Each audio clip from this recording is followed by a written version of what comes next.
Hello, अस्सलाम वालेकुम, God bless you. मैं प्रोफेसर शमीम अहमद अपने यूट्यूब चैनल पर आप लोगों से मुखातिब हूँ। आज की बात में मैं बात करूँगा जो बहुत ही हॉट टॉपिक चल रहा था, वक्फ प्रॉपर्टीज और वक्फ बिल के बारे में। कई महीने तक, काफ़ी दिन से काफ़ी शोर था, डिफरेंट एक्सपेक्टेशंस थे। फाइनली कुछ बातें आ रही थी कि शायद बिल इंट्रोड्यूस ना करें, या इंट्रोड्यूस करे बीजेपी तो शायद वोटिंग नहीं होगी। और बड़ी भारी उम्मीदें बना रखी थी नायडू साहब से और नीतीश कुमार जी से, और काउंट कर रहे थे कि 12 उनके हैं, 18 उनके, 20 पासवान साहब आ जाएंगे, जयंत आ जाएंगे, ये सब बातें हो रही थी। लेकिन ये आपके सबके सामने है कि क्या हुआ। नो डाउट ये तो ज़रूर हुआ कि जो अपोजिशन के लोग थे, जो कुछ लोग एक्सपेक्ट करते थे कि शायद कुछ टूट जाए, ऐसा नहीं हुआ। और बहुत बड़ा मार्जिन नहीं। देखिए, मेजॉरिटी तो बीजेपी एनडीए की है ही है, तो एनडीए को 288 वोट मिले और अपोजिशन को 232 वोट मिले, तो बहुत बड़ा डिफरेंस नहीं है। और इससे ये भी अंदाज़ा हुआ कि जो कहा जा रहा था कि कुछ को लालच दे के, दबाव दे करके वो क्रॉस वोटिंग करा देंगे, वो सब नहीं हुआ। And it's a good sign for the future of the opposition unity या इंडिया गठबंधन। अब आइए आगे कि ये सब, इसमें दो राय नहीं कि अब इसमें गवर्नमेंट का इंटरफेरेंस होगा, गवर्नमेंट के नॉमिनीज होंगे। और ये भी सही है कि ये मुस्लिम इंस्टीट्यूशन है, एक रिलीजियस इंस्टीट्यूशन है, तो इसमें नॉन मुस्लिम्स का रिप्रेजेंटेशन क्यों? और अगर इसमें हिंदूज का रिप्रेजेंटेशन है वक्फ काउंसिल में या वक्फ बोर्ड्स के अंदर, तो फिर जो टेम्पल्स, मंदिरों के जो हैं काउंसिल्स, उसमें भी मुसलमानों का होना चाहिए। लेकिन ऐसा तो नहीं है। तो जब एक तरफ कहते सबका साथ, सबका विकास, एक मुल्क, एक रूल, एक कॉन्स्टिट्यूशन, ये सब दिखावी बातें हैं सबके सामने। दूसरी चीज़, देखिए, ये याद रखिए, ख़ास तौर से मुसलमानों को कहना है कि ये सब क्यों हो रहा। 3 तलाक का हुआ उससे पहले, अब ऐसे बहुत से मामला आ रहे हैं जो भी आपसे रिलेटेड है। तो गवर्नमेंट, बीजेपी, आरएसएस का एजेंडा है कि मुस्लिम इंस्टीट्यूशंस को या तो उसका टेक ओवर करिए या उसे बर्बाद कर दीजिए, किसी काबिल ना बचे। तो वो, लेकिन उनकी ये छुपी हुई बात नहीं। जो हमारे कुछ मुख्यमंत्री हैं 3-4 स्टेट्स के, ख़ास तौर से यूपी, आसाम, आपका दूसरे जो इधर हैं उत्तराखंड, इन सब की तो ज़बान आप रोज़ाना सुनते ही हैं। किस तरह की हैट्रेड की और एक कम्युनिटी को जलील करने की बातें, एब्यूसिव लैंग्वेज यूज होती है, और किस तरह से दहशत क्रिएट की गई, ये सब के सामने है। लेकिन फिर भी मैं ये कहूँगा कि ये सब की ज़रूरत क्यों पड़ी, बीजेपी की कैसे नज़र गई इन सब चीज़ों पे? उसकी वजह है करप्शन। हमारा कोई भी इदारा नंबर 1 जो भी 100% मुस्लिम से मैनेज्ड है, वो प्रॉपरली रन नहीं कर रहे हैं। चूँकि लोग गलत को गलत और सही को सही कहने के लिए तैयार नहीं। We have become the most corrupt community. आप, वो सही है कि इंटरफेरेंस गवर्नमेंट का नहीं होना चाहिए, और ये कहा गया कि साहब मेरी प्रॉपर्टी है, मैं चाहे उसे मैं आग लगाऊं, चाहे किसी को दूं, चाहे कैसे करूं, nobody should interfere, government should not, I agreed. लेकिन ये भी नहीं कि आप ऑटोनॉमी के नाम पर या रिलीजन के मामले पर जो चाहे करते रहें, वो भी अलाउ नहीं किया जाएगा। फॉर एग्जाम्पल, आपको मालूम है वक्फ में जो प्रॉपर्टी 100 करोड़ की है, जो उनके बोर्ड्स हैं, उनके मुतवल्ली हैं, वो सब हैं, 100 करोड़ की प्रॉपर्टी को 1 या 2 करोड़ रुपया लेकर के वो ट्रांसफ़र कर दी जाती है। जो बड़ी बड़ी प्रीमियम जगहों पर शोरूम्स हैं, जगह हैं, ज़मीनें हैं, ख़ास तौर से आप वहाँ देखिए गुड़गांव में, चूँकि हरियाणा में मुसलमान बहुत कम हैं और प्रॉपर्टी बहुत ज़्यादा है, तो गुड़गांव के अंदर जो ज़मीन है वो 3 और 4 लाख रुपया गज़ है। वहाँ सिर्फ 100-200 गज का प्लॉट आपने हैंड ओवर कर दिया किसी को, मामूली पैसा ले करके। केस किया तो आपने उसमें उसे लड़ाया नहीं अच्छी तरह से, वो उनके फेवर में हो गया, और जो 100 करोड़ की प्रॉपर्टी आपने 2 करोड़ लेकर के वाह वाह हो गई। बड़ी बड़ी जगह आप मार्केट्स के अंदर हैं, शॉप्स हैं, जिसका किराया 25-30 हज़ार होना चाहिए, उसका 500, 700, 1000, 2000 किराया है, और आप लाख कोशिश कर लीजिए आप वो किराया नहीं बढ़ेगा। और कोशिश भी यूँ नहीं करते कि हम भी कहीं ना कहीं गलत उसमें इन्वॉल्व हैं, हम कंप्रोमाइज़ करते हैं। तो यही वजह है।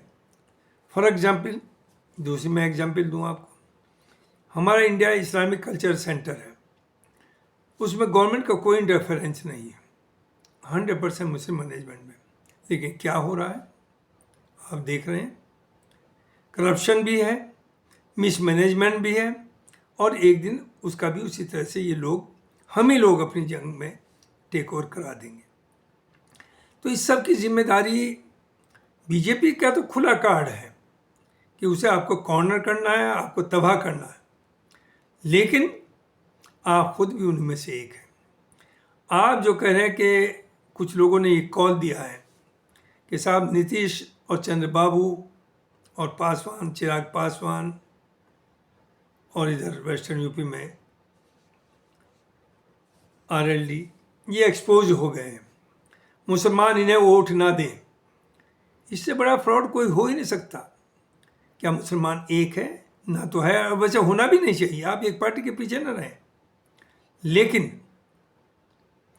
जब आपको मालूम है मुसलमान तो बीजेपी में भी लाखों है, बड़े बड़े दीनदार, बड़ी बड़ी दाढ़ी वाले, बड़े बड़े इमाम वो बीजेपी में भी, जबकि जानते हैं कि किस तरह से आपको टारगेट किया जा रहा, तो आप ये कॉल आपकी चलेगी। नंबर 2, मैं आपसे बताऊं, चंद्रबाबू नायडू को भी और नीतीश जी को भी अलग बैठ के मुस्लिम लीडर्स ने ये कहा होगा कि आप इसमें वोट करिए फेवर में, और हम आगे हम निमट लेंगे। मुसलमान वोट्स को कैसे मैनेज किया जाता है वो तो हम पे छोड़ दीजिए। चूँकि मुसलमान बेसिकली इतना बेईमान है, ख़ास तौर से जो so called secular politician, except few, 1 और 2 तो एक्सेप्शन हमेशा होता है, I am talking of the majority, कि जो सिर्फ और सिर्फ अपने बारे में सोचते हैं, उनका कम्युनिटी से कोई लेना देना है ही नहीं। आपने पहले भी देखा, जब बाबरी मस्जिद गिराई गई और लोगों ने कहा इन प्रोटेस्ट कुछ मुस्लिम एमपी से कि आप रिजाइन करिए, तो जवाब ये मिला था, क्या हम सिर्फ आपके वोट से होते हैं? हमें दूसरों का भी वोट चाहिए। तो ये तो ब्रोकर्स हैं, सिर्फ ये दलाली करते हैं। तो आप इनकी बातों पर न जाएं, और आप देख लीजिएगा जेडीयू को भी वोट मिलेगा, चंद्रबाबू नायडू को भी मिलेगा, और बीजेपी की ये समझदारी है, ज़हीन तो है कि देखिए उनकी स्ट्रेटजी ये है, कुछ चीज़ों में वो जो उनके एलाइज एनडीए में सोकॉल्ड अपने को सेकुलर भी कहते हैं, कुछ बातें उन्हें कहने की वो परमिशन देते हैं, करने की देते हैं। वो इसलिए कि मुसलमान वोट तो उनके पास आएगा, वो एलाइज हैं, और पोलराइजेशन करके हिंदू वोट हमारे बीजेपी के पास आएगा। ये वोट जो है अपोजिशन को ना जाए, तो वो भी स्ट्रेटजिकली है। नीतीश जी हो या चंद्रबाबू हो या कोई और हो, जो बीजेपी के साथ भी हैं और अपना एक मुस्लिम फेज भी बनाए रहते हैं, इसलिए कि जो मुस्लिम वोट शिफ्ट हो करके किसी दूसरी पार्टी में अपोजिशन में चला जाता है, उसे रोक के रखना है। जैसे मायावती जी हैं, इस मुसलमान का आप क्या करेंगे, इसके बेईमानी का, करप्शन का? Mayawati is fully exposed, 0 seat आई है, वोट 2% पर आ गया है। कहाँ तो 22% था, 12% हुआ, अब 2 और 4% के ऊपर उसका वोट शेयर है। लेकिन मुसलमान लाइन लगा करके टिकट लेता है, करोड़ों रुपया देता है और इलेक्शन लड़ता है और जानता है हारूंगा। क्यों लड़ता है? क्या उसे पता नहीं कि मायावती बीजेपी के अलाई है? क्या उसे पता नहीं कि बीजेपी जो टिकट दे रही है, इलेक्शन लड़वा रही मुसलमानों को, उससे मुसलमान वोट को बंटवारे के लिए? लेकिन तब भी पैसा भी देते हैं, हारते भी हैं, खर्च भी करते हैं और बीएसपी के टिकट पर इलेक्शन भी लड़ते हैं। तो किस कौम की बात कर रहे हैं? कहाँ है कौम? किसकी कौम? और आप इस धोखे में हैं कि अभी तो वो पिट रहा है, मैं तो सेफ हूँ, नंबर आपका भी आना है। हर एक का आना है इंडिविजुअल का, अगर ये हाल रहा। सिर्फ इस वक्त राहुल गांधी एक इंक्लूसिव पॉलिटिक्स कर रहे हैं, जो मैं बार बार हर उसमें कहता हूँ। क्योंकि मैं ये भी कहता हूँ कि कांग्रेस ने जितना बुरा किया 60 साल में, जितना नुकसान कांग्रेस ने मुसलमान को पहुँचाया, शायद किसी पार्टी ने न पहुँचाया। कत्लेआम कराती थी, पीएसी सपोर्ट करती थी दंगा वालों को, फैक्ट्रीज में आग लगती थी, घरों में आग लगती थी, कर्फ्यू लगता था और उन्हीं की गिरफ्तारी होती थी। नौजवान बच्चों को जेल में डाला जाता था झूठे केसेस में, और 15-15 साल बाद वो जेल से बाइज्जत छूटते थे, यानी उनकी ज़िंदगी तबाह करने के बाद उन्हें छोड़ा जाता था। तो ये बीजेपी नहीं करनी, ये तो शुरुआत कांग्रेस ने की थी। तो कांग्रेस ऐसी धुली हुई नहीं है, बीएसपी खुल के आ गई।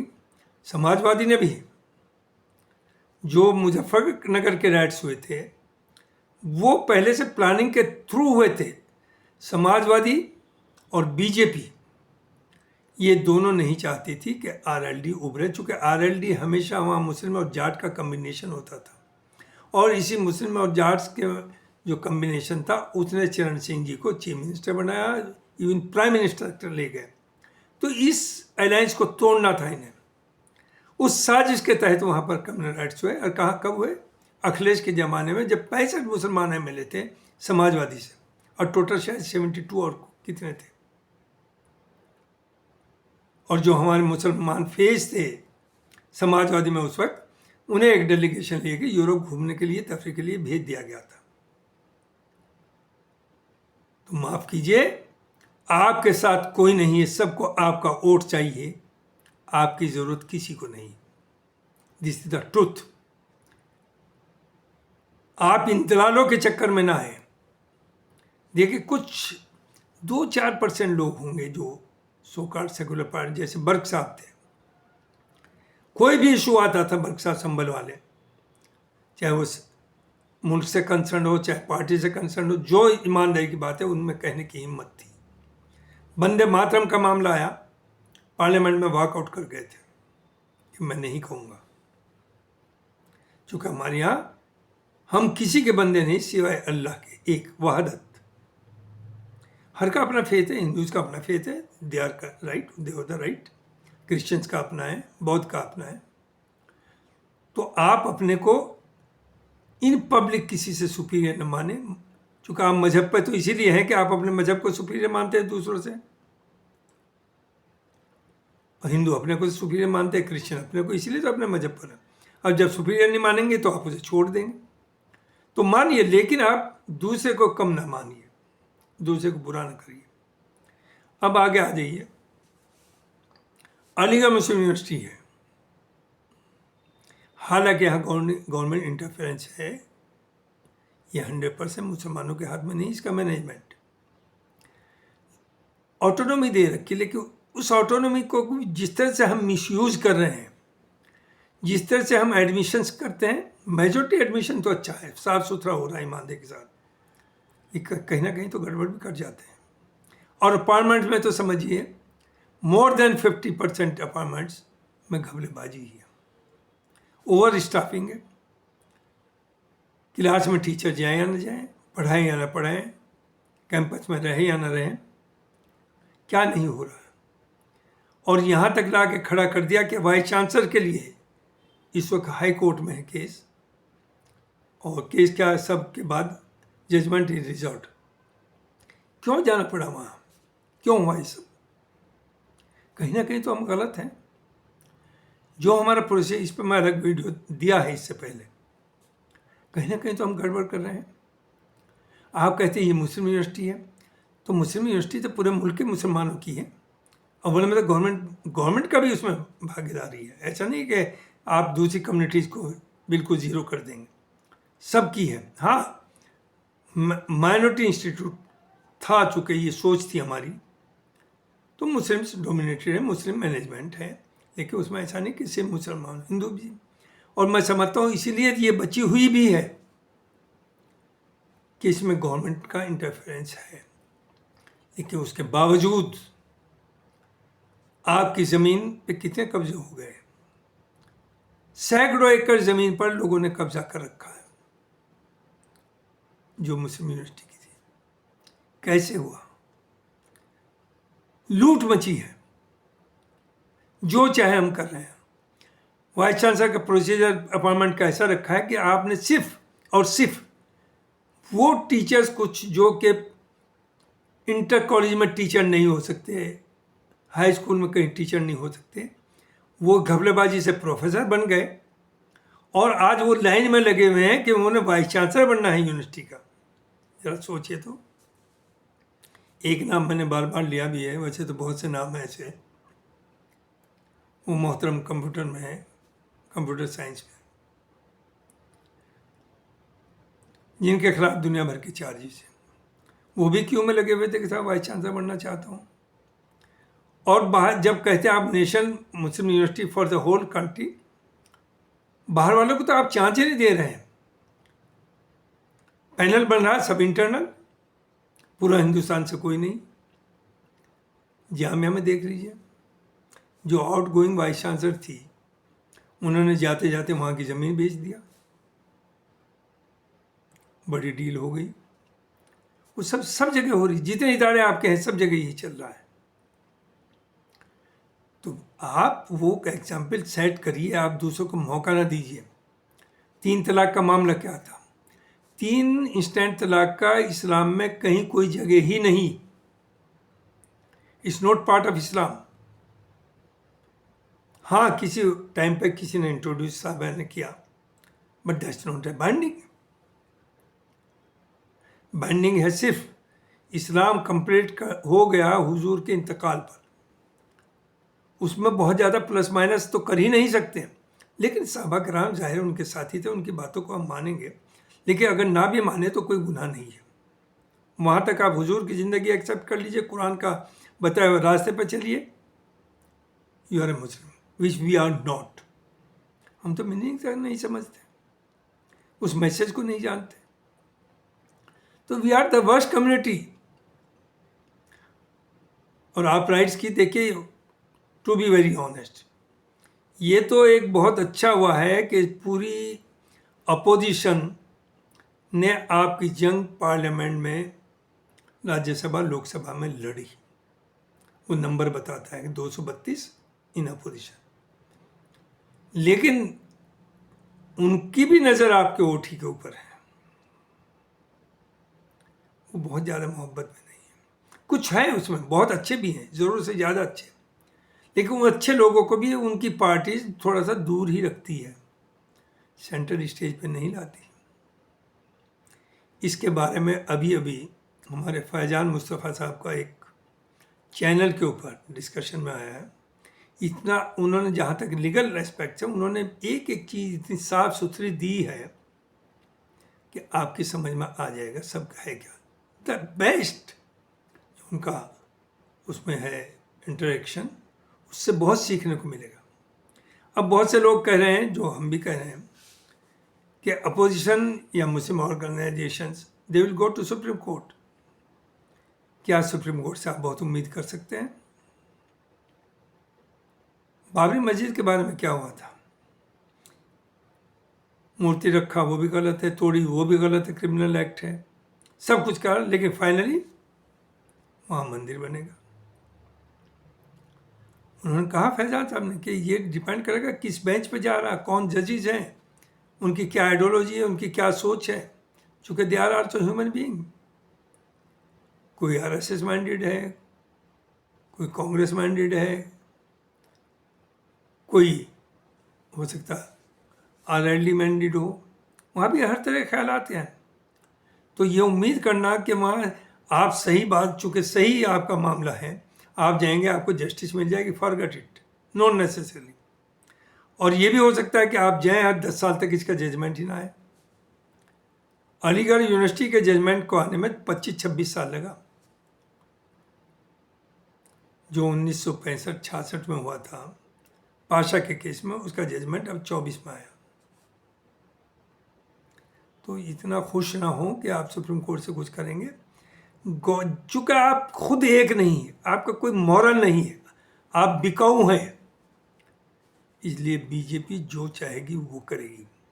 और दूसरी पार्टी भी सिर्फ आपको इस्तेमाल कर रही है, उन्हें सिर्फ और सिर्फ मुसलमान वोट चाहिए, मुसलमान की ज़रूरत नहीं, चूँकि आपका करेक्टर इस काबिल नहीं है कि वो आपको अपने साथ बराबर में बैठाएं। They keep distance. तो आंखें खोलिए पूरी दुनिया में, गाजा में क्या हो रहा है, हजारों आदमी, क्या लाखों आदमी मार दिया। और इस वक्त जो जिस तरह से बम्बार्डमेंट हो रहा, पानी नहीं, बिजली नहीं, और आप यहाँ ही सेलिब्रेट कर रहे हैं, आप तो नाच रहे हैं, डांस कर रहे हैं। पूरी दुनिया, 57 मुल्क, अरब्स, आप किस मुसलमान की बात करते हैं? हम, you are not follower of Islam. आप झूठ बोलते हैं कि आप अल्लाह से डरते हैं, आप अल्लाह के अलावा सबसे डरते हैं। तो आपके साथ जो हो रहा है वो सही हो रहा है। जिस तरह से लूट मची थी वक्फ बोर्ड में, ठीक है, लेकिन उसे सिर्फ ये कह के इंटरनल मामला है हमारा रिलीजियस और हम जो चाहे करें, बिल्कुल सही है, लेकिन ये भी नहीं कि आप हर लिमिट को क्रॉस कर दें और जो चाहे आप करना चाहें वो करते रहें, तब तो इंटरवीन करना ही पड़ेगा। बराबर के मुल्कों में करते हैं, अगर अनार की है बराबर में और उससे हमारे ऊपर मुल्क के ऊपर असर पड़ रहा है उसका रिफ्लेक्शन, तो वहाँ भी जाके इंटरवीन करना पड़ेगा, चाहे वो दूसरा मुल्क क्यों ना हो, चाहे वो किसी भी फॉर्म में हो। कोई ज़रूरी नहीं कि intervention means militarily, it may be something else, diplomatically. तो आपको पहले अपने सुधारिए। और वक्फ बोर्ड जो है, इसमें दो राय नहीं, वो अलग इशू है कि बेमाना था, करप्शन था और इतना था जिसकी कोई लिमिट नहीं, लेकिन अब उसमें गवर्नमेंट का इंटरफेरेंस है। और जो कहा जा रहा है कि नहीं गवर्नमेंट ये नहीं करेगी और ये मुसलमान, ये सब झूठ है। अब वही होगा जो गवर्नमेंट उसमें चाहेगी, और आपकी प्रॉपर्टी ज़मीनें भी छीनेंगी, मस्जिदों की ज़मीनें भी छीनेंगी, और उसे आप, यू आर हेल्पलेस, कुछ नहीं कर पाएंगे।